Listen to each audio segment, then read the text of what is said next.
Well done, Paul. That feels a whole lot better, doesn't it? Delivering those first 3 points of the season. Yeah, of course. Nothing's easy, and at times, and probably throughout the afternoon, Orient had a lot of the ball. We know that, but I think what we did do well is limit them to the opportunities. I think they've only had one shot on target, I think. So I thought we worked extremely hard, very disciplined, and I thought the goals, certainly the first two, were very good for different reasons and worthy of winning a game. And the third right at the end, so I guess the icing on top of the cake. And a very welcome clean sheet as well. I'm sure you must be delighted with that. Yeah, we spoke about that. It's been a long time, as in through pre-season, and yes, of course, at various points then there's reasons perhaps why you are conceding goals, but you always give yourself a chance. It's an obvious statement, but we want to try and be harder to play against, and I thought today we were. I think on the back of the Huddersfield game as well, in terms of thinking about that was another performance that, so we looked more solid, and we've got to keep that going because we know that the challenges that lie ahead. You took the lead midway through the first half. Talk us through that one, the move, the quality of the move, and the quality of the finish from Leo Castledine on his Football League debut, I'm sure. Yes, I've said bringing him in, he's had a lot of goal contributions last season in the league that he was playing in, and then today it was great because when the ball was played, I thought good ball, but just overhit from where I'm stood again. So when it sort of carried on and looked at the assistant referee just to check it wasn't offside, I think it'd be nice to look back at that one for myself to get a better view. But it was a fantastic ball and a good run, because we've spoke about this. I think some of the younger players, they get kind of almost obsessed with coming and getting the ball to feet. You have to run behind teams sometimes, and I think Leo, again, something we brought in, he's good on the ball, but I think what makes him a little bit different is the willingness to run in and out of possession, and he got an ultimate reward with a cool finish. Let's talk about Tom Bloxham then. His contribution off the bench, the quality of those two goals, different sorts of goals. The first one, his first goal first, what about that? It was unstoppable, wasn't it, as soon as he hit it? Yeah, I was going to say it wouldn't matter, if they had 2 or 3 keepers in there realistically. It was a fantastic strike, and I know he's capable of that in terms of when he hits a ball. I think about his penalty that he took here. It was a really good penalty, and he can really strike a ball and finish. He's just got to make sure he's in positions to get opportunities. Now, today was an element of an individual goal. He came across to the sort of left-hand side of the pitch, and as soon as he had that touch, I knew he was going to have an attempt at goal, but wasn't certainly sure that it would be, whether it'd be blocked or not. But he used it, shaped it outside, and just came inside the post and crossbar for a fantastic goal, and gave us, a little bit of a cushion. But I have to say, it wasn't until the third goal in that I said to the lads on the bench, I think we might win this today. Relaxed a bit when the third one went in. In terms of your team selection, some big calls today, Paul. 5 changes.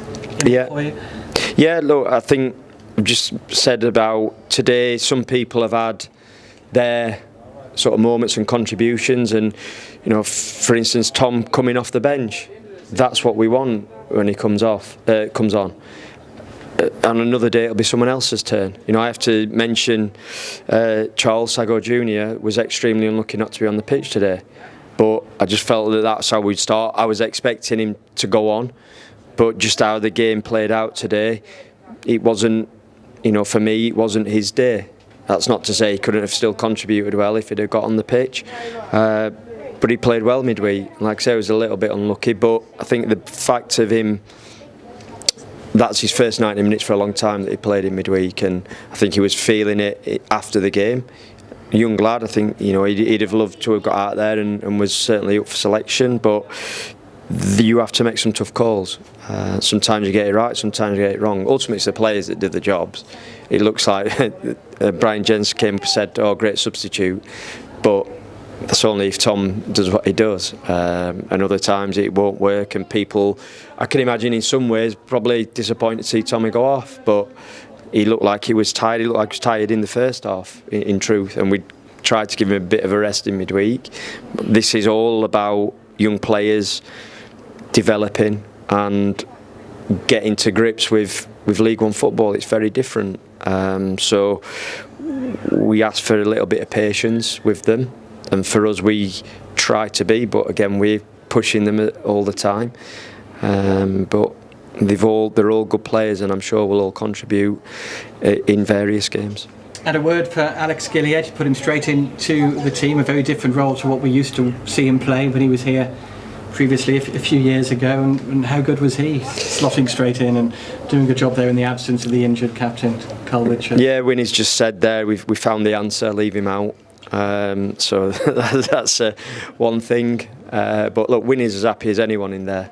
You know, you can see him. I'm sure he'd love to be out there, of course, but still really pleased for the lads and everyone.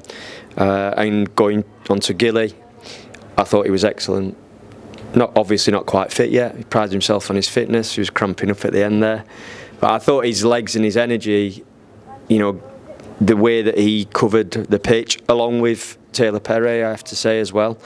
Those two covered a lot of ground today and did a lot of hard work, a lot of running that at times might look as though they're not really doing anything, but I promise you they are, because they're holding play up, they're getting across, they're making the opposition perhaps go backwards or stopping and breaking through onto our back line.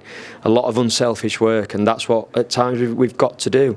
And that's what, again, trying to get that message to some of the younger players sometimes. It's not all, and everyone's different, but he can be really pleased. And the other player I'd like to mention, albeit a lot of individuals, and I said the biggest thing is the team, but was George Lloyd. I thought he worked absolutely tireless, and in terms of the third goal, you know, he could have quite easily just given that up, and he wins the little header. Tom Bloxham goes through and slots it home just to, you know, finish the afternoon off really well for us. Yeah, he was outstanding. In terms of Carl, by the way, Carl Winchester, how long do you think he might be out for? Is there a chance he could be available for Wrexham next week? We certainly hope so. The only thing I would kind of add as a precautionary is, you know, it doesn't seem that bad, but if he starts running and feels it, we'd be in the same sort of position we were today when he came in and had a little fitness test. So hopeful that he will be available, but again, we'll have to see what next week brings. Yeah, in terms of the Wrexham game, just quickly looking ahead to that, you're going to be without players, aren't you, to internationals? Yeah, Luca has been called up to the Welsh 21 squad, and Aaron's been called up for his country. So, you know, I know he didn't play today, but you look at it, we had 6 on the bench. Obviously, Funzo should be available for us, and then we'll have to see if we can, you know, get anyone else back. But we know it's a massive game. I'm going to try and enjoy tonight just before I worry too much about that one. But I've seen they've had a fantastic win at Peterborough and started life extremely well in League One. We know what it means to our fans, and I'm sure we'll talk a lot more about it in the coming week. I'm sure we will. Lovely to get George Nurse out there as well for his first minutes in a league game for close on 2 years for the last couple of minutes today. Yeah, and look, I'm sure he'll want a lot more minutes moving forward, but it's still just stepping onto that pitch. I want him to, you know, we had a good chat yesterday. I want him to understand and cherish each moment he gets, because you can forget quickly how, you know, the journey you've been on to get back to where you are, and he'll obviously want to be playing, but I think there has to be an element of patience. I've spoke about patience from our side and the fans, and I think the conversation with George was around patience from himself as well. As much as desperate to get out there, we don't want to do is put him out there, him not be quite ready, and, you know, knock his confidence. But he's, as I said last week, making good progress, and I'm sure we'll see a lot more of him. Well done today. Thanks again, Paul. Thanks, Stuart.